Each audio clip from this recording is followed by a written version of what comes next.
Hello everyone, my name is Abdul Aziz, physics faculty. स्वागत करता हूं Kota career science education point के निःशुल्क ऑनलाइन प्रोग्राम के अंदर। हमने रिसेंटली ऑप्टिक्स का लेक्चर 1 देखा था, किरण प्रकाशिकी का पहला लेक्चर देखा था। ठीक है, उसके अंदर हमने किरण प्रकाशिकी से संबंधित कुछ बेसिक इन्फॉर्मेशन कलेक्ट की थी कि हमें इस चैप्टर के अंदर पढ़ना क्या क्या है। ठीक है, कुछ बच्चों ने उसमें मेरे से पूछा भी था कि सर इसके नोट्स का क्या वो है, क्या सिस्टम है, कैसे नोट्स बनाना है। तो मैंने उनको बताया भी है और आपको फिर बता रहा हूं कि आप जो है इस जहां भी ये लिखा होता है वहां डिस्क्रिप्शन लिखा होता है यूट्यूब के अंदर, उस डिस्क्रिप्शन पर क्लिक कीजिए। वहां पर आपको लिखा होगा पीडीएफ लिंक, तो वो पीडीएफ लिंक पर आप क्लिक करोगे तो आपके पास एक टेलीग्राम जो है वो इंस्टॉल करना है आपको फ़ोन के अंदर। टेलीग्राम इंस्टॉल करके जैसे ही आप उसके ऊपर क्लिक करोगे तो Kota career science education point के आप पेज पर पहुंच जाओगे सीधे, और उस पेज पर जाने के बाद में आपको वहां पर नोट्स मिल जाएगी। पीडीएफ जो भी मैं यहाँ बोर्ड पर लिख रहा हूं वो सिस्टमेटिक ढंग से वहां लिखी हुई है, तो आप आराम से बैठकर अभी सिर्फ आपको समझना है और फिर उसमें से बैठकर उसको नोट्स बनाना है। बात समझ में आ रही है? तो चलिए शुरू करते हैं आज का लेक्चर और उसी क्रम में आगे बढ़ाते हैं थोड़ा सा, जिसके अंदर अभी तक अपन ने परावर्तन यानी रिफ्लेक्शन की बात की थी। तो रिफ्लेक्शन पर मैं कुछ एक या दो एग्जाम्पल और आपको कराता हूं। तो ये लेते हैं अपन एक एग्जाम्पल।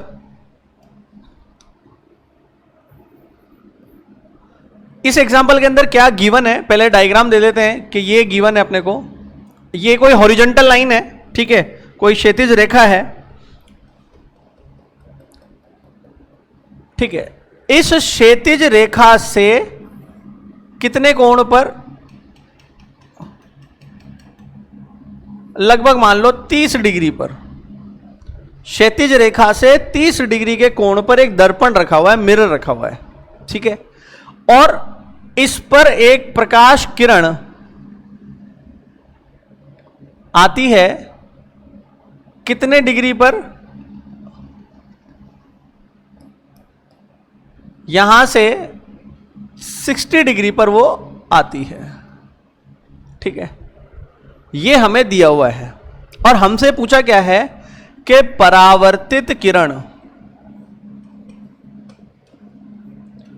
जो रिफ्लेक्टेड रे होगी, परावर्तित किरण रिफ्लेक्टेड रे द्वारा क्षैतिज यानी हॉरिजॉन्टल से बनाया गया कोण ज्ञात कीजिए।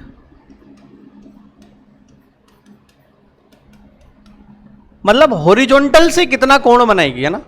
कोण नापे कहां से जाते हैं, कहां से मेजर किए जाते हैं, पहले ये बताओ। कल पुराने लेक्चर में मैंने आपको सिखाया था कोण कहां से मापा जाता है। कोण सदैव अभिलंब यानी कि नॉर्मल से मेजर किया जाता है। अब इसको तो क्वेश्चन के डायग्राम को तो मैं अलग रखता हूं और इसका सॉल्यूशन का डायग्राम एक और बनाते हैं। अपने को ये दिया गया है कि भाई ये हॉरिजॉन्टल लाइन है और यहां से ये मिरर रखा हुआ है एट एंगल 30 डिग्री, ठीक है। अब इसके ऊपर जो लाइट आ रही है वो इस तरीके से आ रही है 60 डिग्री पर, ठीक है। अब हमें रिफ्लेक्टेड रे यानी कि परावर्तित किरण का कोण बताना है। अब परावर्तित आप सब जानते हैं कि अगर एंगल ऑफ इंसिडेंस यानी कि आपतन कोण, ये जो है ये है आपतन कोण, एंगल आई, ये कितना है 60 डिग्री है। हम सब जानते हैं कि angle I is always equal to angle R, तो एंगल आर का मान भी कितना होगा 60 डिग्री होगा। तो आप इसको क्या करें 60 डिग्री बनाएंगे, ये जाएगी रे इस तरीके से। ये परावर्तित किरण ये होगी 60 डिग्री, आपतित परावर्तित, ठीक है। आपतन कोण और ये परावर्तन कोण, ये तो आर है और ये आई है, ठीक है। अब हमसे ये नहीं पूछा कि परावर्तित किरण द्वारा बनाया गया कोण बताओ। तो अगर परावर्तित द्वारा पूछते तो परावर्तित किरण तो 60 डिग्री बनाएगी। हमसे पूछा गया परावर्तित किरण द्वारा क्षैतिज से, मतलब हॉरिजॉन्टल से, ये है क्षैतिज लाइन, ये इससे बनाया गया कोण बताना है अपने को।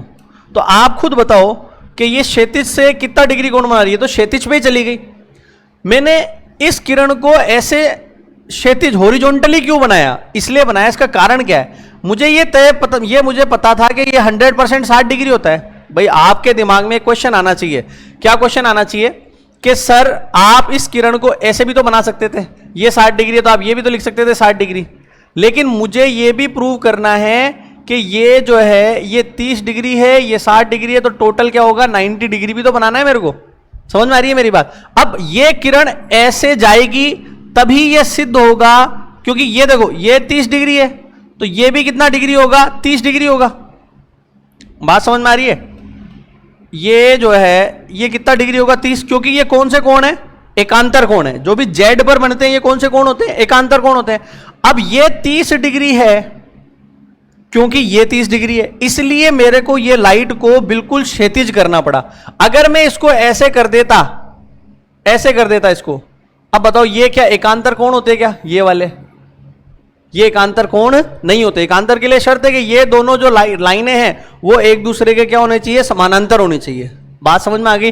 तो फिर ये बात मेरी सिद्ध नहीं हो पाती, इस वजह से मैंने ऐसा नहीं किया।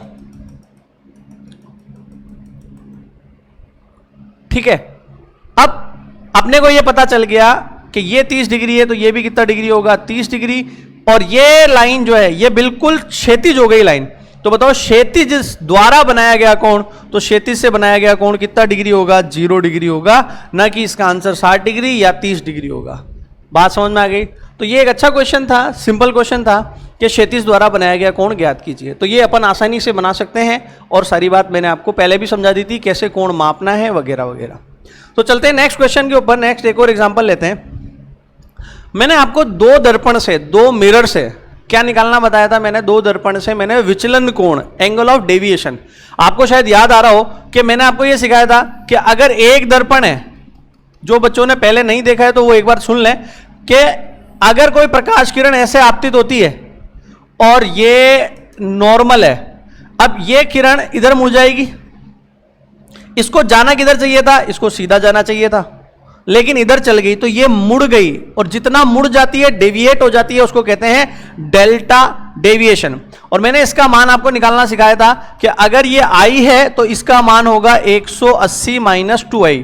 कैसे आया? जिसने देख लिया अच्छी बात है, नहीं देखा तो इससे पहले वाला वीडियो आप देख लें, आपको समझ में आ जाएगी बात। ये तो था एक दर्पण से। अगर दो दर्पण आ जाएं और वो दोनों दर्पणों के मध्य अपने को कोण दे, दो दर्पण आ जाएं, दोनों दर्पणों के मध्य अगर अपने को कोण दे रखा है थीटा, तो मैंने आपको सिखाया था कि जैसे अगर ये लाइट आ रही है इस तरीके से और वो इस पर जाती है फिर ऐसे निकल जाती है, तो इस सिस्टम में विचलन, दो बार विचलन हुआ है, दो बार डेविएशन आया है। एक बार तो ये ऐसे मुड़ा है और फिर एक बार ये ऐसे मुड़ा है, दो बार मुड़ गया, तो ये डेल्टा 1 था, ये डेल्टा 2 था। फिर मैंने आपको इसमें एक चीज और समझाई थी कि अगर ये क्लॉकवाइज है, देखो घड़ी ऐसे ही चलती है, तो ये जो उत्तर आया है ये क्लॉकवाइज डायरेक्शन में है, ये भी क्लॉकवाइज डायरेक्शन में। तो अगर दोनों क्लॉकवाइज हों तो दोनों को जोड़ देना है, तो टोटल जो डेल्टा आने वाला है, टोटल जो डेल्टा आने वाला है वो कैसे निकलेगा आपका? तो टोटल डेल्टा होगा, अगर दोनों क्लॉकवाइज हैं तो जोड़ना है, एक क्लॉकवाइज एक एंटी क्लॉकवाइज है तो दोनों को घटा देना। किसको क्या लेना है वो भी मैंने आपको बता दिया था कि क्लॉकवाइज को अपन पॉजिटिव लेंगे और एंटी क्लॉकवाइज को अपन क्या लेंगे? नेगेटिव लेंगे। ये बात मैंने आपको समझा दी थी। तो क्लॉकवाइज डेल्टा 1 को अपन क्या लेने वाले हैं? पॉजिटिव। तो टोटल जो डेल्टा है वो होगा डेल्टा 1 प्लस डेल्टा 2, और इसका मान मैंने आपको लिखना सिखा दिया था 360 माइनस 2 थीटा। ये मैंने आपको प्रीवियस लेक्चर में सिखा दिया था कैसे आया था, तो ये तो बस इसलिए एक बार रिवाइज हो जाए आपको वो। अब आप ये बोलेंगे कि सर ये क्लॉकवाइज तो ये तो हमेशा ही क्लॉकवाइज ही आएगा। तो हम भाई जैसे मान लो आपके सामने क्वेश्चन आ गया कि ये दो मिरर हैं, ये दो मिरर कितने डिग्री पर रखें? 90 डिग्री पर रखें, तो आप डायरेक्ट आंसर दे सकते हो। अगर दो दर्पण 90 डिग्री पर रखे हैं, जैसे मान लो सपोज ये एग्जांपल आ जाए आपके पास में, जो मैंने पहले करवा रखा है, भाई आपके पास में ये एग्जांपल आ जाए कि अगर दो मिरर हैं 90, तो चलो पहले ले लिया था मैंने, तो अपन अगर इसको कुछ और भी कोई सा भी एंगल ले लो कि दो मिरर 60 डिग्री पर रखे हुए हैं, अब इस पर ये लाइट गिरती है, इसका एंगल ऑफ इंसिडेंस क्या है हमें कोई मतलब नहीं है, मतलब आपतन कोण क्या है उससे हमें मतलब नहीं है। अब अगर ये दोनों एंगल ये दोनों दर्पण 60 डिग्री पर रखे हैं तो टोटल डेविएशन कितना आएगा? तो मैंने सिखाया 360 माइनस 2 थीटा, तो थीटा की वैल्यू कितनी है? 60 डिग्री। तो डेल्टा बराबर हो जाएगा 360 माइनस कितना? 120। और ये कितना हो जाएगा 240 डिग्री, ये डेल्टा का मान होगा। तो सर ये तो बहुत आसान काम हो गया कि भाई यहां सीधा थीटा का मान रखेंगे और आंसर निकल कर आ जाएंगे। चलो इसी चीज को समझाने के लिए मैं एक एग्जांपल आपको करवाता हूं कि केवल ये फॉर्मूला याद करने से ही काम नहीं चलेगा, अगर आपको पूरी नॉलेज नहीं है तो आपका क्वेश्चन गलत हो सकता है। कैसे, वो एक एग्जांपल मैं आपको करवा दूं। सपोज ये दो मिरर हैं,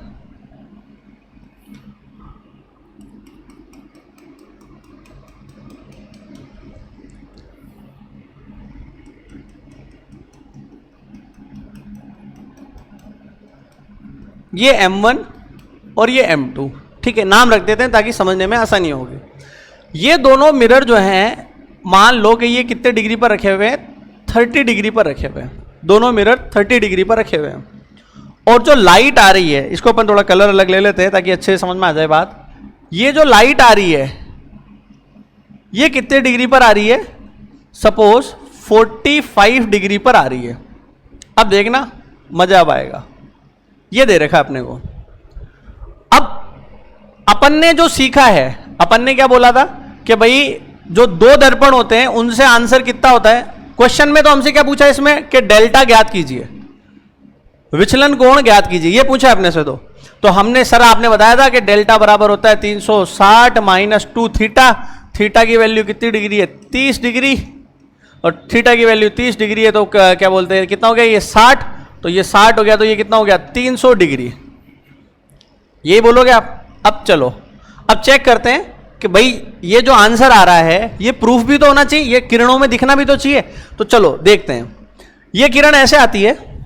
अब इस किरण को अगर ये 45 पे आ रही है तो क्या कायदा क्या बोलता है, सिस्टम ये बोलता है कि अगर साहब ये 45 डिग्री पर आ रही है, अगर ये 45 डिग्री पर आ रही है तो इसको जाना भी कितने डिग्री पर ही चाहिए, इसको जाना चाहिए 45 डिग्री पर, क्योंकि आपतन कोण और परावर्तन कोण क्या होते हैं, बराबर होते हैं। तो ये 45 पर आएगी तो 45 पर ही जाएगी। ये है परावर्तित किरण। क्लियर, कोई दिक्कत नहीं है आपको भी मेरे को भी। अब बताओ ये किरण जो है अगर ये दर्पण नहीं होता तो ये कैसे निकल जाती, सीधी चली जाती। लेकिन दर्पण है तो ये ऊपर गई, तो ये जो मुड़ गई जितना कोण उसको बोलते हैं अपन विचलन कोण डेल्टा वन। बात समझ में आ गई। अब बताओ डेल्टा वन का मान कितना होता है भाई, डेल्टा मतलब एक दर्पण। अब ऐसे नहीं भी समझ में नहीं आया तो ऐसे समझ लो कि भाई ये तीनों जो है इन तीनों का योग कितना होना चाहिए। ये एक सरल रेखा है, सरल रेखा पे योग कितना होता है 180 डिग्री, मतलब डेल्टा वन प्लस 45 को जोड़ोगे तो कितना आना चाहिए 180 आना चाहिए। तो डेल्टा वन जो है उसको अपन ने जोड़ा किसके साथ, डेल्टा वन प्लस 45 यानी कि 90 बराबर कितना होना चाहिए 180। तो डेल्टा वन का मान कितना डिग्री होगा, डेल्टा वन का मान होगा 90 डिग्री। अच्छा ये कैसी डायरेक्शन है, मतलब घड़ी की दिशा में है कि घड़ी की उल्टी दिशा में, तो ये घड़ी की दिशा में है, ये क्लॉकवाइज है तो यहां लिखा जाएगा क्लॉकवाइज। ये डेल्टा वन आया, ठीक है। अब बताओ, अब हमारी जो किरण है वो इस तरीके से जाएगी और ये 45 है, तो एक बार बताना ये कोण कितना होगा, ये वाला कोण कितना होगा, ये भी तो 45 ही होगा। अरे भाई ये जो है ये टोटल 90 होना चाहिए, तो अगर ये 45 है तो ये भी 45 ही होगा, कंफर्म है। अब सुनो, इसका आगे का भविष्य देखना है अपने को क्या है। अब बच्चे क्या करेंगे, इसको लाइन को इधर खींच देंगे। अब सुनना, ये 45 ये 30, तो 45 और 30 कितने हो गए भाई, जोड़ते जाओ 30 प्लस 45, ये एंगल मुझे पता लगाना है x, तो 30 प्लस 45 प्लस x बराबर कितना होना चाहिए 180 होना चाहिए। तो बोलो 30 और 45 कितने हो गए, ये 75 ही हो गए। तो 75 हो गए तो x is equal to 180 minus 75, सही बोल रहा हूं। तो 180 माइनस 75 कितना हो जाएगा, शायद 105 डिग्री हो रहा है। अरे 105 ही होगा क्या, तो 105 डिग्री हो जाएगा। अब ये एंगल जो है वो कितना आ रहा है 105 डिग्री। तो सर इसमें क्या हो गया, क्या दिक्कत है बेटा, ये लाइन जो है और ये जो किरण आ रही है वो कितने डिग्री पर है 105 डिग्री पर। और अभिलंब कितने डिग्री पर बनाया तुमने अभिलंब यहां खींचा है, मतलब अभिलंब नाम में आ रहा है नॉर्मल मतलब लंबवत, यानी 90 डिग्री बनाना चाहिए। तो तुम्हारा जो अभिलंब जा रहा है वो तो 105 के भी ऊपर जा रहा है। नहीं आई मेरी बात समझ में आपके? कि भैया जो अभिलंब था, इतनी देर से तो क्या हो रहा था, लाइट ऐसे आ रही थी, ऐसे आ रही थी और ऐसे जा रही थी, पर अब की बार लाइट इधर नहीं जाएगी, अब कहीं और जाएगी। क्या ये बात आपको क्लियर हो रही है कि नहीं हो रही है? कि क्यों ऐसा क्यों बोल रहा हूं मैं? ऐसा इसलिए बोल रहा हूं क्योंकि 30, 45 और ये जो है 105 होगा, और अगर ये 105 है, हमें यहां अभिलंब बनाना है, अभिलंब 90 डिग्री पर होता है, तो अगर ये लाइन 105 है तो आपका अभिलंब उधर नहीं जाएगा, अभिलंब इधर आएगा। तो देखो इसको अब दोबारा सही से सही करते हैं अपन।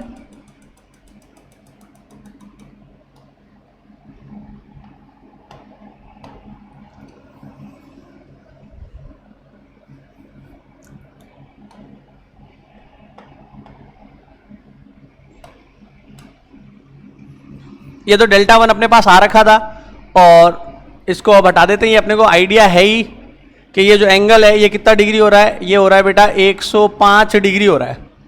अब बताओ जो अभिलंब बनेगा, जो नॉर्मल बनेगा, वो उस साइड नहीं बनेगा। ये आपको फील कराना बहुत जरूरी था कि भाई ऐसा भी हो सकता है एग्जाम के अंदर, और एग्जाम में क्वेश्चन ऐसे आते हैं जहां पर आप पूरी पूरी गलती करते हैं। अब देखो, अब मुझे इस पर लंबवत रेखा खींचनी है, तो ये एंगल जो है वो 105 है। अब मुझे 105 से पहले 90 आएगा, तो 90 बनाना है, तो कैसे बनेगा 90?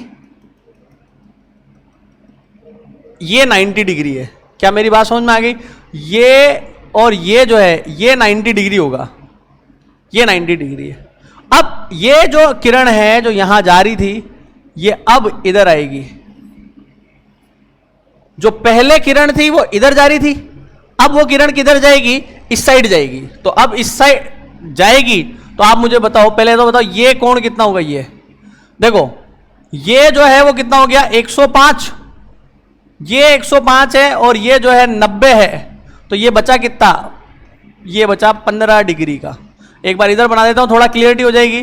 जैसे ये लाइन है, अब इस लाइन पर एक तो लाइट आ रही है ऐसे, ये वाली जा रही है ऐसे, ठीक है।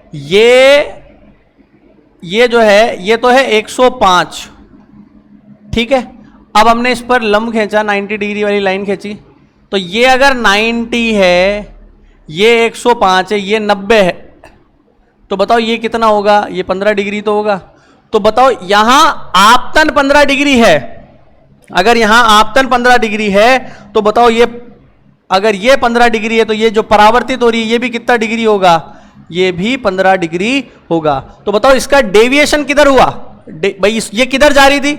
ये इधर जा रही थी, ये इसको इधर जाना था, लेकिन आपने इसको किधर मोड़ दिया? इधर मोड़ दिया। अब बताओ घड़ी की दिशा में है कि घड़ी की उल्टी दिशा में है? तो ये घड़ी की उल्टी दिशा में है, और घड़ी की उल्टी दिशा को अपन क्या बोलेंगे? Anti clockwise. ये होगा आपका डेल्टा 2। तो बताओ अब डेल्टा 2 का मान कैसे निकालोगे? तो डेल्टा 2 मैंने क्या सिखाया था आपको कि डेल्टा जो होता है एक दर्पण से कैसे निकालते हैं? 180 माइनस 2i। अरे यही तो किया अपन ने। डेल्टा 1 में भी तो क्या निकाला? ऐसे ही निकाला है। आप देख सकते हो, ये मैंने पिछले वाले एग्जाम्पल आपको बताया कि जो एक दर्पण से डेल्टा होता है वो कितना होता है? 180 माइनस 2i होता है, ठीक है। तो अपने उस पर यहां पर ये जो डेल्टा 2 होगा ये भी कितना होगा? 180 माइनस 2i।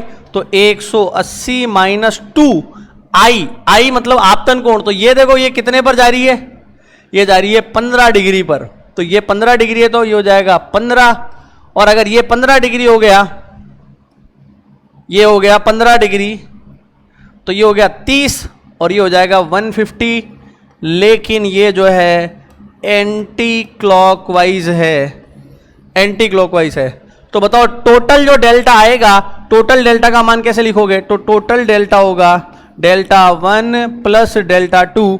मैंने कहा एंटी क्लॉकवाइज को नेगेटिव लेते हैं, क्लॉकवाइज को पॉजिटिव लेते हैं। तो सोल्व करो, 90 तो प्लस का और 150 जो है वो माइनस का। तो टोटल आंसर कितना आएगा? तो टोटल आंसर होगा कितना? ये इनको माइनस कर दो, कितना हो गया? 60 हो गया क्या? ये हो गया 60 डिग्री। किसका? माइनस का। ये माइनस मतलब एंटी क्लॉकवाइज को बता रहा है कि जो है फाइनल आंसर होगा -60 डिग्री। और जबकि अगर अपन फॉर्मूले से कर रहे थे तो अपना कितना डिग्री आ रहा था? 300 डिग्री, जो कि क्या है? गलत है। तो ये फॉर्मूला आपको कभी भी धोखा दे सकता है। आपको रे डायग्राम बनाना आना चाहिए, किरण का चित्र बनाना आना चाहिए, क्लियर? तो आप इसको अच्छे से अगर नोट करेंगे तो बात समझ में आ जाएगी। तो ये था अपना विचलन डेविएशन जो मैंने आपको समझाया।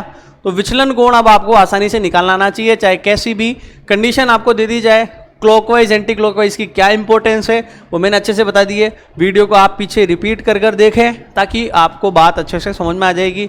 अभी कुछ भी नोट नहीं करना है। नोट के लिए आपको मैंने बताया कि पीडीएफ आपको मिल जाएगी, उसको आप डिस्क्रिप्शन में जाएं, वहाँ टेलीग्राम चैनल को ओपन, वहाँ टेलीग्राम का एक लिंक है, उस पर क्लिक करोगे तो वो वहाँ पर खुल जाएगी। फिर वहाँ बैठकर आराम से नोट कीजिए, रफ कॉपी में समझिए और अच्छे से बात समझ में आ जाएगी। अब आगे बढ़ाते हैं।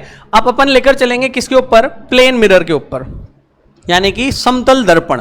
अपन आज जो टॉपिक पढ़ने वाले हैं वो है समतल दर्पण, प्लेन मिरर। अभी हालांकि बातें अपन समतल दर्पण पे ही कर रहे थे, लेकिन उसके अंदर जो बहुत बेसिक बात थी कि किरण का मुड़ना, मतलब कोणों से हम डील कर रहे थे, कोणों को मापना सीख रहे थे कि कैसे कैसे कोण मापे जाते हैं और ऑप्टिक्स में क्या क्या कोण अपने काम में आते हैं। आपतन, परावर्तन और विचलन 3 कोण होते हैं इंपॉर्टेंट परावर्तन में, रिफ्लेक्शन में, वो आपने सीख लिए। अब आते हैं हम समतल दर्पण, इसको बोलते हैं प्लेन मिरर। Plane mirror. अब प्लेन मिरर के अंदर अपन क्या है, इसकी कुछ प्रॉपर्टीज होती है वो हमें देखनी है और वो हमें नोट करनी है। तो पहले मैं लिख देता हूं एक एक बात और सारी बात ध्यान से समझ लेना, फिर आप अच्छे से याद रखना, क्योंकि ये क्वेश्चन जो है आपकी किताब में भी दे रखे हैं और ये सब जगह इंपॉर्टेंट है। तो प्लेन मिरर में सबसे पहली बात क्या कि ये नॉर्मल, ये है प्लेन मिरर, ये प्लेन मिरर है, ठीक है। इसमें वक्रता या कर्वनेस नहीं होगी, ये मुड़ा हुआ नहीं होगा कहीं से भी, सबसे पहली बात तो ये है। अब कुछ बातें अपने को बहुत अच्छे से समझ में आनी चाहिए। वो क्या है कि हम अगर जब भी किरण चित्र बना रहे हैं किसी का भी अगर हमें प्रतिबिंब बनाना है तो कम से कम हमें कितनी किरणें लेनी चाहिए? 2। अगर आप किसी का भी प्रतिबिंब बनाना चाहते हैं तो कम से कम आपको कितनी किरणें लेनी पड़ेगी? 2। ये बात ध्यान रखना। अब मैं इससे आपको किरण चित्र बनाना सिखाऊंगा, कुछ बातें आपको समझाऊंगा। देखो, आप लोगों ने 10th क्लास के अंदर ये पढ़ा होगा वर्ड, एक तो आभासी प्रतिबिंब होते हैं, एक वास्तविक प्रतिबिंब होते हैं। आभासी बिंब होते हैं, वास्तविक बिंब होते हैं। बिंब का मतलब है वस्तु और प्रतिबिंब का मतलब है उसकी छाया, उसका चित्र जो बन रहा है दर्पण में जो हम देख रहे हैं वो उसका प्रतिबिंब कहलाता है। ये बिल्कुल नॉर्मल बात है जो आप सभी बच्चे जानते होंगे मेरे हिसाब से। बिंब का मतलब, जहां भी वर्ड में बिंब इस्तेमाल करूंगा, बिंब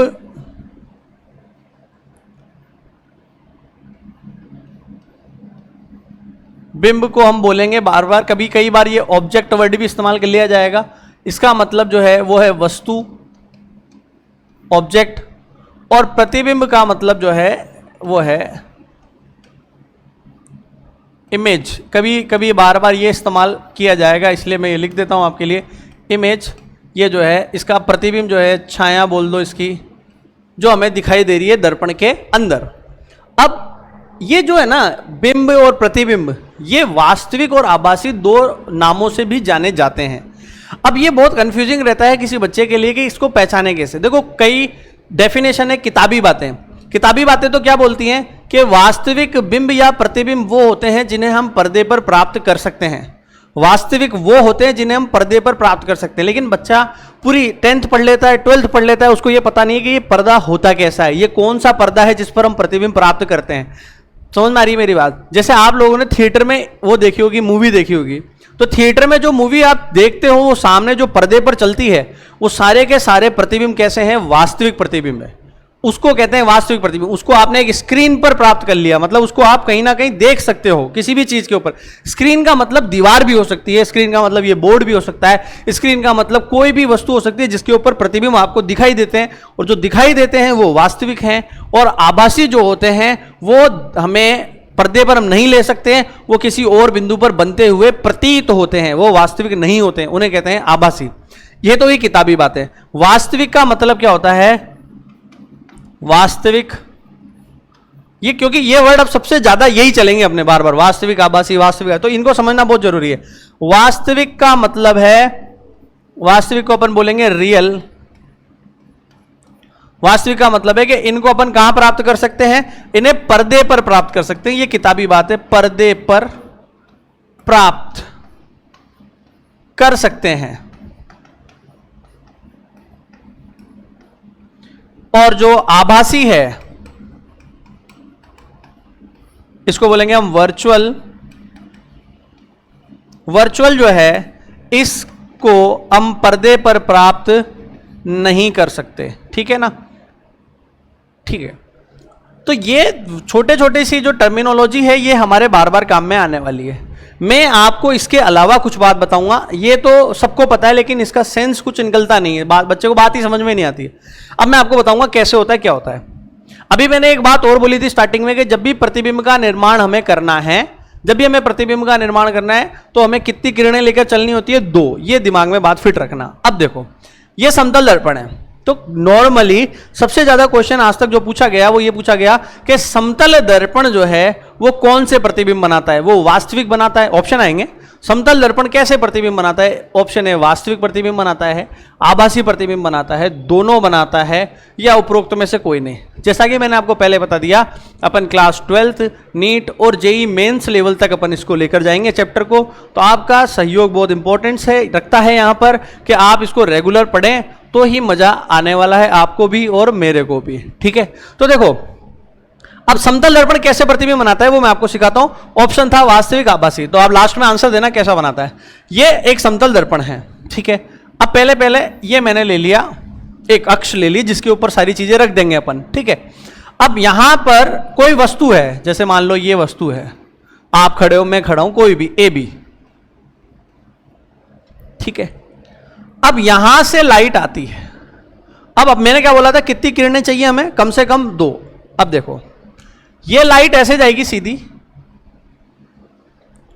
एक तो ऐसे ले लो सीधी। अब मैंने आपको एक बात सिखाई थी प्रीवियस लेक्चर, पिछले वाले लेक्चर के अंदर, कि अगर कोई किरण मिरर पर, दर्पण पर सीधी गिरती है, अभिलंबवत गिरती है, तो जैसे गिरेगी वैसे ही वापस लौटकर आ जाएगी।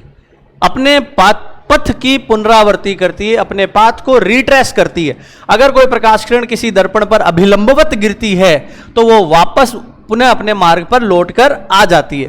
तो एक तो अपन ने ये बना ली, फिर मैंने कहा 2 किरणें लेनी है, तो दूसरी लो, ये यहां आ गई। अभी हम सीख कर आए कि अगर कोई प्रकाश किरण दर्पण पर गिरती है तो अगर वो आपतन कोण उसका आई है तो वो क्या हो जाएगी, परावर्तित हो जाएगी किस कोण पर, आर पर। वो हमारी अंडरस्टैंडिंग है, हमें पता है कि आई और आर क्या होते हैं, आपस में बराबर होते हैं, वो हमें पता है। पर अभी हमारे को उसका लॉजिक नहीं है।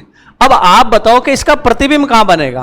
प्रतिबिंब कहां बनेगा सर? प्रतिबिंब कब बनता है, जब 2 किरणें मिलती हैं तब प्रतिबिंब का निर्माण होता है, उसकी छाया बनती है।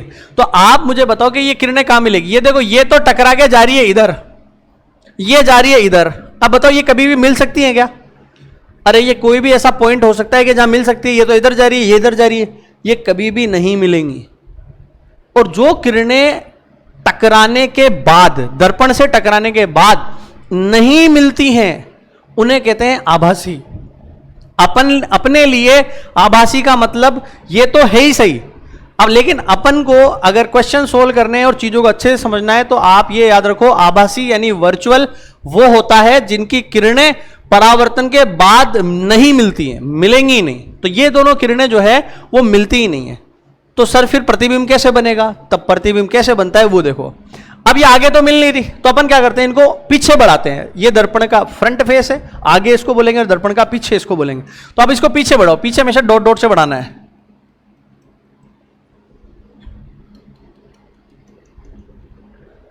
तो के ये यहां मिलती हुई, ये यहां मिलती हुई प्रतीत हो रही है। ये मिली नहीं, वास्तव में नहीं मिली, ये तो हमने पीछे बढ़ाकर देखा और मिलती हुई प्रतीत हो रही है, हमें अपियर हो रही है। तो ये ए बी देखो, आप खास बात देखो, जितना बड़ा ए बी इधर है उतना ही बड़ा ये इधर बन रहा है, ए डैश बी डैश। मतलब क्या समझे? मतलब ये समझे कि बिंब और प्रतिबिंब का साइज जो है वो बराबर होता है। अभी मैं पॉइंट्स लिखवा दूंगा, लेकिन आपसे मैं पूछूंगा, इसलिए क्लियरिटी अभी से आ जानी चाहिए कि समतल दर्पण में जितना बड़ा बिंब लोगे, जितना बड़ा ऑब्जेक्ट लोगे, यह है ऑब्जेक्ट, मैंने लिख दिया है क्या मतलब है किसका, ऑब्जेक्ट। और ये जितनी जो इमेज बनेगी, ये प्रतिबिंब जो बनेगा, प्रतिबिंब। समतल दर्पण में बिंब और प्रतिबिंब दोनों का आकार जो है वो क्या होता है बेटा, बराबर होता है। बिंब और प्रतिबिंब दोनों की साइज क्या होती है, इक्वल होती है, बिल्कुल सेम होती है। पहली बात तो अपने समझ में आई। अब बताओ पहले तो ये जो प्रतिबिंब है इसको आप वास्तविक बोलोगे कि आभासी बोलोगे?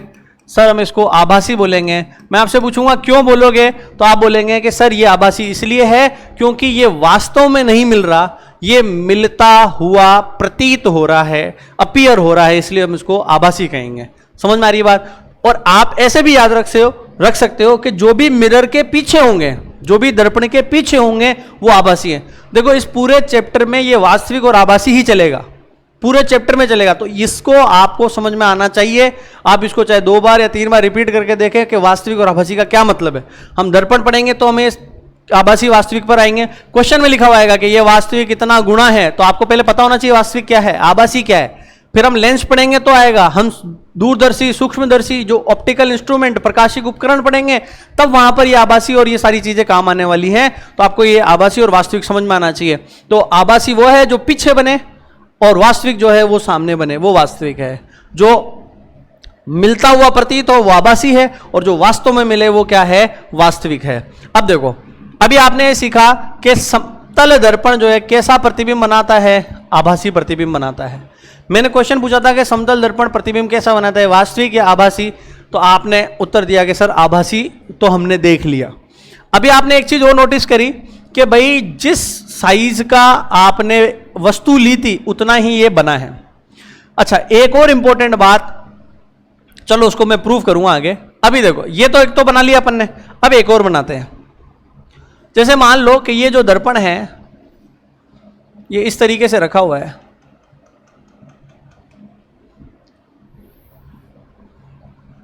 अब मान लो कि इसके ऊपर लाइट ऐसे आ रही है। अब ये कहां से आ रही है इसका पता नहीं है हमें। पिछली बार हमें क्या था, पता था कि लाइट यहां से आ रही है। जब हमें पता होता है लाइट कहां से आ रही है तो उसे कहते हैं वास्तविक बिंब। उसे कौन सा कहते हैं, बिंब। अभी मैंने प्रतिबिंब नहीं बोला, आपकी बार बोला मैंने वास्तविक बिंब। अब ये लाइट यहां से आ रही है और ये इस पर यहां पर, चलो इसका आगे देखते हैं। मैंने इसका भविष्य देखना चाहा कि भाई ये कहां जाएगी, तो वही रूल है। रूल क्या है कि भाई जिस कोण पर आएगी उसी कोण पर चली जाएगी। आई पर आई है, आर पर जाएगी, और आई और आर क्या होंगे, बराबर होंगे। ये चली गई यहां से, ठीक है। ऐसे ही मैंने दूसरी किरण ली, ये दूसरी किरण, ठीक है। ये आई, ये कहां से आ रही है मुझे पता नहीं कहां से आ रही है, तो मैंने इसके बारे में थोड़ी जानकारी लगाने की कोशिश करी। तो ये आई है, तो ये फिर आर पर चली जाएगी वापस, ऐसे कैसे, ये चली गई, ये आर पर। अब इनका मुझे ये कहां से आ रही है, ये पता नहीं कहां से आ रही है। तो मैंने ये पीछे तो मिली नहीं, तो मैंने इनको आगे मिलाने का प्रयास किया। तो मुझे ऐसा लगेगा कि यार ये लाइट कहां से आ रही है, यहां से आ रही है। तो ये दर्पण के पीछे हो गया। तो जो दर्पण के पीछे होता है वो होता है आभासी, वर्चुअल। लेकिन अब मुझे ये बताओ, ये आभासी बिंब है कि प्रतिबिंब है? ये बिंब है, ऑब्जेक्ट है कि प्रतिबिंब, इमेज है? तो बेटा ये आभासी बिंब है। ये बिंब कैसे हुआ? पहले तो सर प्रतिबिंब बता रहे थे, अब बिंब बताने लग गए। अरे बेटा ये लाइट जो आती है ना वो तो बिंब है, टकराने के बाद, ये टकराने से पहले पहले तो बिंब कहलाती है, टकराने के बाद जो होगी वो होता है प्रतिबिंब। वो क्या होता है? प्रतिबिंब होता है, इमेज होता है। अगर वो प्रतिबिंब या बिंब जो भी है वो अगर पर्दे के इस दर्पण के पीछे होता है तो आभासी, और दर्पण के सामने होता है तो उसको अपन वास्तविक कहते हैं, रियल बोलते हैं। क्या मेरी बात समझ में आई कि आपके कि वास्तविक और आभासी का मतलब आपको समझ में आना चाहिए कि वास्तविक वो होते हैं जो दर्पण के सामने होते हैं, चाहे बिंब हो चाहे प्रतिबिंब हो। ये देखो पहले वाले में इसके अंदर जो है, इसके अंदर जो बिंब था वो तो था वास्तविक। ये वास्तव में यहां से लाइट आ रही थी, अपन को पता है एग्जैक्ट यहां से लाइट आ रही है, इसके लिए हमारे पास क्लियरिटी थी। लेकिन ये कहां मिल रही है ये हमें पता नहीं था। टकराने से पहले बिंब और टकराने के बाद में क्या कहलाता है? प्रतिबिंब कहलाता है। बात समझ में आ गई? अब देखो ये जो लाइट है ये पता नहीं कहां जा रही है, तो हमने पीछे बढ़ा के देख लिया तो ये प्रतिबिंब बन गया, लेकिन ये पीछे बना है इसलिए इसको हम कहेंगे आभासी। वर्चुअल कहेंगे। इसके अगले वाले के अंदर देखो, इसके अगले वाले के अंदर देखो, इसका पता नहीं था ये कहां से आ रही है, तो फिर हमने आगे बढ़ा के देख लिया तो हमें पता चल गया कि भैया ये क्या है, आभासी है। क्या क्लियरिटी आ रही है? अब इस आभासी से हमें प्रतिबिंब कैसा मिला? वास्तविक। अब मुझे क्वेश्चन का आंसर दो कि जो समतल दर्पण है वो कैसा प्रतिबिंब बनाता है, आभासी या वास्तविक? तो समतल दर्पण, बहुत इंपॉर्टेंट लाइन लिख रहा हूं, समतल दर्पण आभासी वस्तु, देखो ये आभासी वस्तु है, आभासी वस्तु का, आभासी वस्तु का वास्तविक, मतलब जो वस्तु आभासी है उसका तो वास्तविक प्रतिबिंब बनाता है।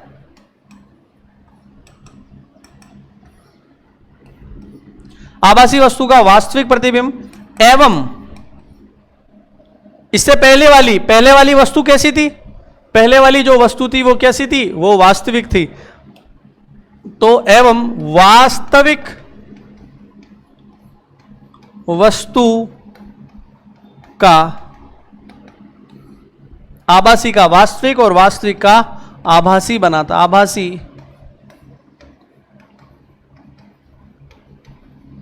प्रतिबिंब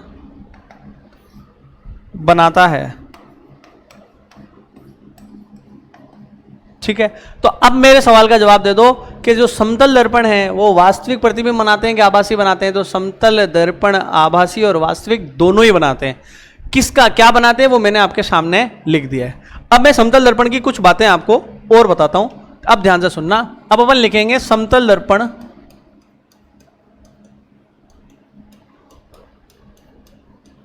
के गुण। मोस्ट इंपॉर्टेंट है, ऐसा कोई एग्जाम नहीं है जिसके अंदर ये क्वेश्चन नहीं आए हो। समतल दर्पण के गुण मतलब समतल दर्पण की प्रॉपर्टीज क्या क्या हैं, इसका बिंब कहाँ होता है, कैसा होता है, वगैरह वगैरह की बात अपन करने वाले हैं। देखो सबसे पहली बात जो अपन ने अभी सीखी वो एक बार और मैं डायग्राम में बना रहा हूं। ये अपन ने ले लिया बिंब ए बी। अब मुझे बताओ सब बोल फटाफट कि ये वास्तविक है कि आभासी है? हमें कैसे पता चलेगा सर? हमें ऐसा पता चलेगा अगर दर्पण के सामने है तो ये वास्तविक है, जिससे लाइट आती है वो बिंब है, वास्तविक बिंब है, ये रियल ऑब्जेक्ट है। अब ये लाइट इधर गई, इसका क्या होगा? 90 डिग्री का वापस आ जाएगी। दूसरी लाइट यहां, और किस क्या होगा इसका? ये ऐसे चली जाएगी, ठीक है, और ये ऐसे चली जाएगी, जिस कोण पर आई थी उसी पर चल जाएगी। इसको आगे बढ़ाओ, इसको पीछे बढ़ाओ, यहां बन जाएगा ए डैश बी डैश। अब बताओ ये जो प्रतिबिंब बना ये वास्तविक है कि आभासी है? दर्पण के पीछे बनते हैं, आप क्या बोल दोगे? ये आभासी है, तो आभासी प्रतिबिंब है। अब देखो इंपॉर्टेंट बातें समझना। सबसे पहली बात तो मुझे ये बताओ कि जो आपका ये होता है समतल दर्पण, इसकी वक्रता कितनी है? वक्रता मतलब कर्वेचर, ये कितना मुड़ा हुआ है? तो समतल दर्पण की वक्रता जो है, समतल दर्पण की वक्रता यहां लिखी दी है मैंने गुण। पहला गुण है वक्रता, वक्रता का यानी कर्वेचर। वक्रता या कर्वेचर जो होती है वो कितना है, मतलब ये कितना मुड़ा हुआ है? तो सर ये बिल्कुल भी नहीं मुड़ा हुआ। जो नहीं मुड़ा होता उसको मैथमेटिक्स में अपन क्या बोलेंगे? जीरो। तो इसकी वक्रता कितनी होगी? जीरो होगी। समतल दर्पण की वक्रता क्या है? जीरो है, शून्य है। नंबर 2, वक्रता और त्रिज्या में जो मैथमेटिक्स के स्टूडेंट हैं वो बता सकते हैं मुझे कि इसकी वक्रता यानी कि ये जो कर्वेचर की बात कर रहा हूं और इसकी त्रिज्या में क्या संबंध होता है? तो वक्रता और त्रिज्या में क्या संबंध होता है? तो त्रिज्या जो है, रेडियस जो है,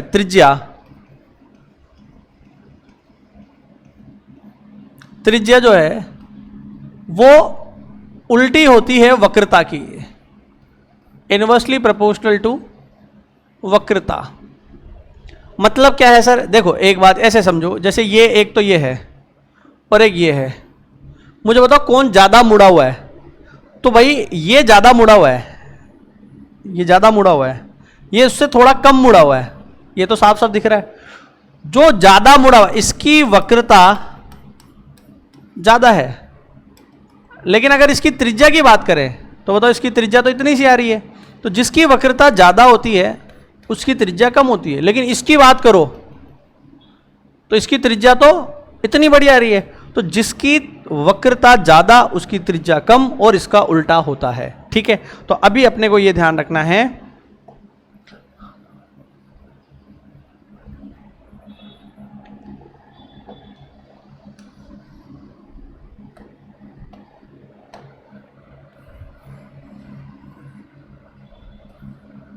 अब देखो आप मुझे बताओ कि इसकी जो वक्रता है समतल दर्पण की जो वक्रता है, समतल दर्पण की जो वक्रता है वो क्या है? 0 है। वक्रता है ही नहीं इसके पास, समतल दर्पण की वक्रता कितनी है? 0। अगर वक्रता 0 है तो रेडियस कितनी होगी? 1/0 मतलब अनंत। तो देखो ये एक तीसरी इंपॉर्टेंट बात अपने पास आई कि जो समतल दर्पण है, ऊपर लिखी दिया, अपन बार बार क्यों लिखें इसको, समतल दर्पण जो है उसकी त्रिज्या रेडियस जो है आर जो है वो इन्फिनिटी होती है, इनफाइनाइट होती है, अनंत होती है। ठीक है, अब कुछ वर्ड जो हैं वो मैं अभी सीधे इस्तेमाल कर रहा हूं, उनकी परिभाषाएं अपन और पढ़ेंगे आगे, जैसे फोकस दूरी, आवर्धन वगैरह, ये शब्द अभी अपन आगे पढ़ने वाले हैं। वैसे आपने सबने 10th क्लास में पढ़ रखा है, अभी मैं इनका इस्तेमाल सीधे कर रहा हूं, इनकी डेफिनेशन वगैरह मैं आगे आपको बताने वाला हूं। देखो नंबर 4 जो वर्ड है वो क्या है? वो है फोकस दूरी। फोकस दूरी, अभी आप इतनी बात याद रख लेना कि फोकस दूरी जो है वो त्रिज्या के समानुपाती होती है। ये यूनिवर्सल वैलिड है, समानुपाती, हर जगह ये लागू हो जाएगा, कहीं भी जहां मन में आए, चाहे लेंस के लिए लगाओ, चाहे दर्पण के लिए लगाओ, चाहे किसी के लिए लगाओ। तो समतल दर्पण की फोकस दूरी त्रिज्या के समानुपाती है। समतल दर्पण की त्रिज्या कितनी होती है? त्रिज्या अनंत होती है। तो बताओ इसकी फोकस दूरी त्रिज्या के समानुपाती है, तो अगर ये अनंत है तो ये भी कितना होगा? अनंत। तो अपने पास में पॉइंट क्या आया कि समतल दर्पण की जो फोकस दूरी है, अपन इसको स्मॉल f से लिखेंगे, इसकी फोकस दूरी कितनी होगी? इन्फिनिटी होगी। इसकी फोकस दूरी क्या होगी? अनंत होगी। ये इंपॉर्टेंट पॉइंट है पहला, वक्रता 0 होती है, इसकी कोई वक्रता नहीं होती। नंबर 2 पॉइंट, इसकी त्रिज्या अनंत होती है समतल दर्पण। आप सबको पता है मैथ्स में, ये भाई इसकी त्रिज्या कितनी होगी? तो समतल सतह मतलब बहुत बड़ी समतल सतह, यानी बहुत बड़ा गोला है, जैसे अपनी पृथ्वी है। आपको पृथ्वी कहीं से गोल फील हुई क्या? नहीं हुई। क्यों नहीं फील हुई पृथ्वी गोल? क्योंकि पृथ्वी की रेडियस बहुत ज्यादा है, और रेडियस ज्यादा होने की वजह से वो हमें फ्लैट दिखाई दे रही है। तो उसी तरीके से ये फ्लैट सरफेस है, बहुत बड़ा गोला है। तो कितना बड़ा गोला? कि अनंत त्रिज्या का गोला है। अब रेडियस इंफिनिटी हो गई, फोकल लेंथ इसकी इंफिनिटी हो गई। अब कुछ और बात करते हैं। 4 नंबर याद, ये नंबर 5 पॉइंट, जो समतल दर्पण है इसमें ये जो बिंब रखा हुआ है, अच्छा पहले एक बात और, एक और चीज, ये जो साइज है,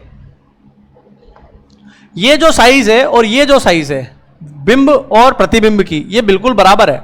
तो समतल दर्पण में अगर मैं 10 सेंटीमीटर का सामने खड़ा हो जाऊं समतल दर्पण के, तो मुझे प्रतिबिंब क्या जो हाइट है, ऊंचाई है, वो कितनी दिखाई देगी? जितना मैं हूं उतनी ही दिखाई देगी। यानी समतल दर्पण में प्रतिबिंब यानी इमेज, प्रतिबिंब की ऊंचाई, हाइट बराबर होगी किसके? बिंब की ऊंचाई के। प्रतिबिंब की ऊंचाई बराबर होगी बिंब की ऊंचाई के। ये 10 सेंटीमीटर का है तो ये भी 10 ही सेंटीमीटर का होगा, यानी कि a डैश b डैश बराबर होगी किसके? ए बी के। बात समझ में आ गई? अब आगे बढ़ते हैं। प्रतिबिंब की ऊंचाई बिंब की ऊंचाई के बराबर होगी। इनके भी अपन नोटेशन लेंगे अभी आगे। अब एक और इंपॉर्टेंट बात देखो, एक समीकरण है जो मैं सीधे भी इस्तेमाल कर रहा हूं थोड़ा सा प्रूव करने के लिए, है ना, वो अपन आगे सिद्ध करेंगे। एक होती है दर्पण समीकरण, बहुत इंपॉर्टेंट है राजस्थान बोर्ड के पॉइंट ऑफ व्यू से। राजस्थान बोर्ड में आप पुराने पेपर देखोगे तो 1 या 2 साल छोड़कर हर बार आती है कि दर्पण समीकरण को सिद्ध कीजिए। तो देखना यहां पर एक पॉइंट है जो समझाने के लिए मैं उसका इस्तेमाल कर रहा हूं, अदरवाइज मैं उसका इस्तेमाल नहीं करता। यहां पर मैं ये समझाना चाह रहा हूं कि ये जो बिंब है वो दर्पण से इतनी दूरी पर है, तो इसे कहेंगे अपन बिंब की दूरी। इसको हम कहेंगे बिंब की दूरी, और ये यहां से यहां तक, भाई यहां से नाप लिया अपन ने, ये 0,0 है अपना, तो ये है प्रतिबिंब की दूरी। मैं इनकी जानकारी देना चाहता हूं आपको। एक लास्ट पॉइंट जो देखो, एक समीकरण होती है, उसे कहते हैं हम दर्पण समीकरण। ये आपने सबने 10th क्लास में पढ़ी होगी। क्या है ये? 1/v plus 1/u is equal to 1/f। सबने सुना है क्या? अब आपको मैंने सिखाया f जो है, इसको अभी ज्यादा लोड नहीं लेना है, इसको अपन सिद्ध करेंगे, प्रूव करेंगे। अभी मैंने सीधा इस्तेमाल कर लिया, मैं नहीं तो यहां सीधे बोलता तो आप शायद बात हजम नहीं होती, इसलिए मैंने इस्तेमाल किया। फोकस दूरी जो है कितनी बता रखी है मैंने? अनंत। किसकी फोकस दूरी? समतल दर्पण की, प्लेन मिरर की फोकस दूरी अनंत होती है। तो अगर फोकस दूरी अनंत है, ये चीज अनंत है, ये जो है वो अनंत है, तो बताओ अगर ये अनंत होगा तो 1 अनंत कितना हो जाएगा? 0। ये 0 होने का मतलब ये पूरा पद कितना हो गया? 0 हो गया। f 0 नहीं बोल रहा, 1 अनंत है इसलिए 0 हो गया। तो 1/v इस इक्वल टू आ गया -1/u। इसको अपन ऐसे भी तो लिख सकते हैं पक्षांतरण करके, v is equal to -u। क्या समझ में आया? ये समझ में आया कि जो u मतलब बिंब, u का मतलब है बिंब की दूरी u, और प्रतिबिंब की दूरी को अपन v से लिखेंगे। f हमारी फोकस दूरी है। कुछ चीजें डायरेक्ट इस्तेमाल कर रहा हूं लेकिन समझाने के लिए, आपको क्लियरिटी लाने के लिए। v प्रतिबिंब की दूरी है, u बिंब की दूरी, प्रतिबिंब की दूरी ये v है, और ये बिंब की दूरी है। ये दोनों बराबर आ रहे हैं और माइनस में आ रहे हैं। माइनस मतलब अपोजिट, मतलब बिंब इधर खड़ा है कितनी दूरी पर? 10 पर, यानी कि u का मान है 10, तो v का मान कितना आएगा? -10। मैं कह रहा हूं प्रश्न में कि u का मान है 10 सेंटीमीटर, मतलब u खड़ा हुआ है दर्पण से 10 सेंटीमीटर पर, तो बताओ उसका प्रतिबिंब कितना बनेगा? v बराबर होगा -10। ये सिद्ध कर रही है ये बात यहां प्रूव हो रही है कि अगर v 10 है तो u 10 है तो v का मान -10 होगा। इसका क्या मतलब है सर? इसका मतलब यह है कि अगर मैं दर्पण से 10 सेंटीमीटर की दूरी पर खड़ा हूं तो मेरा प्रतिबिंब दर्पण से 10 सेंटीमीटर उधर बनेगा। ये माइनस साइन ये रिप्रेजेंट कर रहा है, और ये संख्या ये बता रही है कि बराबर दूरी पर, आप दर्पण से अगर 10 सेंटीमीटर की दूरी पर खड़े हो तो आपका प्रतिबिंब भी दर्पण से पीछे 10 सेंटीमीटर की दूरी पर बनेगा। मैं 10 सेंटीमीटर का अगर मेरी ऊंचाई है तो प्रतिबिंब भी कितने सेंटीमीटर का बनेगा? 10 ही सेंटीमीटर का। ये देखो मैंने यहां लिख दी प्रतिबिंब की ऊंचाई, मतलब ये जो हाइट है ये हाइट बराबर होगी, ये जो दूरी है और ये जो दूरी है वो भी बराबर होगी। हम इसको प्रूव भी कर सकते हैं, चाहे आप कहो तो इसको अपने वो जो आपकी एक प्रमेय होती है समरूपता वाली, उस समरूपता से भी अपन इस चीज को प्रूव कर सकते हैं। भाई समरूपता से कैसे प्रूव कर सकते हो आप इसको? समरूप में क्या प्रूव करना रहता है आपको? 2 एंगल एक साइड, मतलब 2 कोण एक भुजा, या 2 भुजा एक कोण। तो देखो 2 कोण होते गए, ये 90 ये 90। अब आप बताओ इसको अगर मैं आगे बढ़ाऊं ऐसे रफली, तो ये और ये बराबर नहीं होंगे कि एकांतर कोण? अबे ये नालायक को, ये कोण और ये कोण बराबर ही तो होगा ना, एकांतर कोण ही तो है ये, सॉरी शीर्षाभिमुख। अरे शीर्षाभिमुख कोण है। अब ये कोण और ये कोण बराबर, तो 2 कोण बराबर हो गए, और भुजा मैंने ये प्रूव कर दी, ये भुजा और ये भुजा क्या है? बराबर है। तो अगर ये भुजा बराबर है, ये कोण बराबर है, एक ये कोण बराबर, तो ये समरूप हो गए, मतलब आइडेंटिकल ट्राइंगल हो गए। तो इसका मतलब ये दूरी भी क्या होगी? बराबर होगी। अगर आप इस समीकरण का इस्तेमाल नहीं करते हैं तो भी ये सिद्ध किया जा सकता है। ठीक है,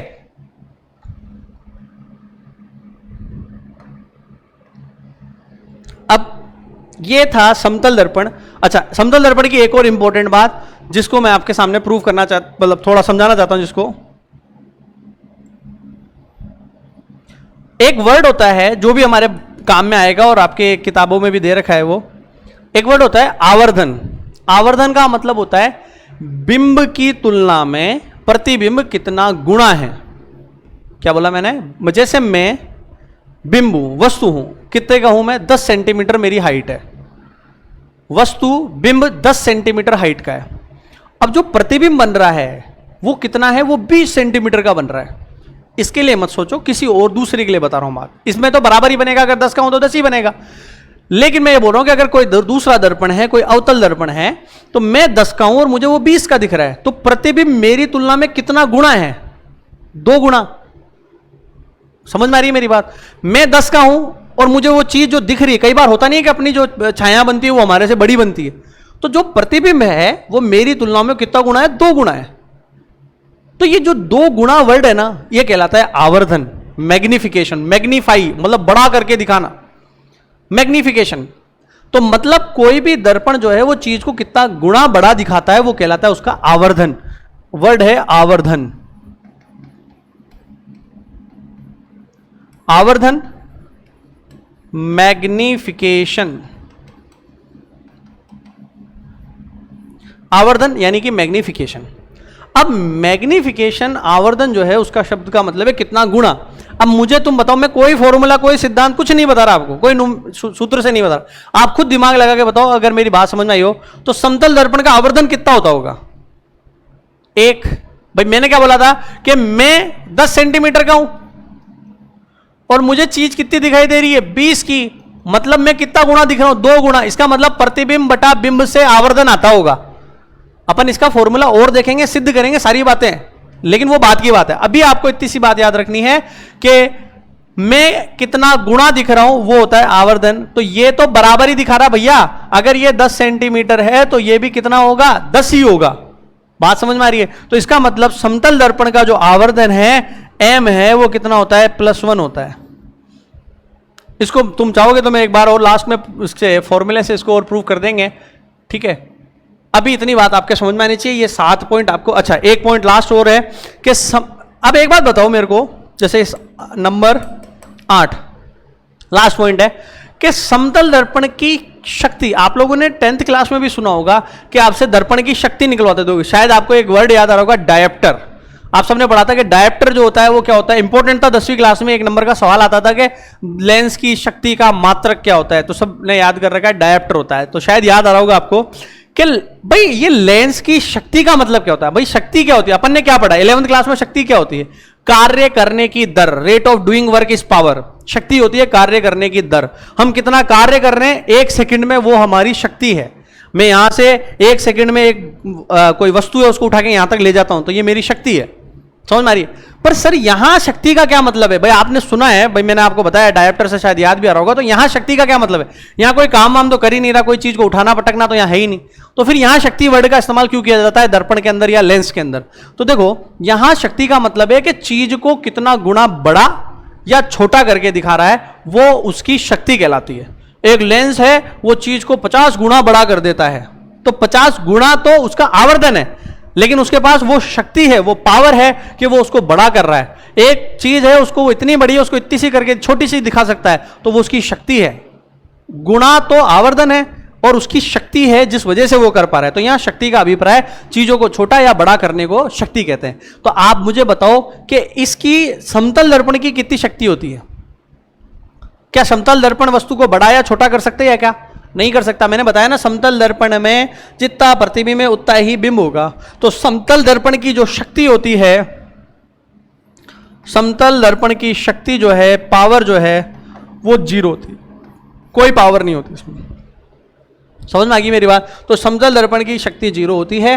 तो मैंने अभी आपको समतल दर्पण के जितने भी गुण बताए हैं, इनको आप बहुत अच्छे से रीडिंग कीजिए, इसकी ध्यान से इसको नोट कीजिए। ये सब आपको पीडीएफ में मिल जाएगा, जो भी बात हमने आज की है। तो एक बार मैं रिपीट कर देता हूं फटाफट, आप भी रिवाइज कर लें। वक्रता, वक्रता का मतलब मुड़ा हुआ होना। याद रखने का तरीका बता रहा हूं। वक्रता मतलब मुड़ा हुआ ना, तो ये कितना मुड़ा हुआ है? ये नहीं मुड़ा हुआ सर, तो 0।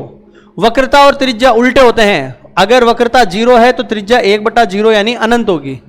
त्रिज्या और फोकस जो है वो समानुपाती होते हैं। फोकस क्या होता है उसके बारे में हम दर्पण में चर्चा करेंगे, अवतल दर्पण, उत्तल दर्पण में। अभी आप ये याद रख लो कि फोकस दूरी त्रिज्या के समानुपाती है। तो अगर त्रिज्या अनंत है तो फोकस दूरी भी क्या होगी? अनंत होगी।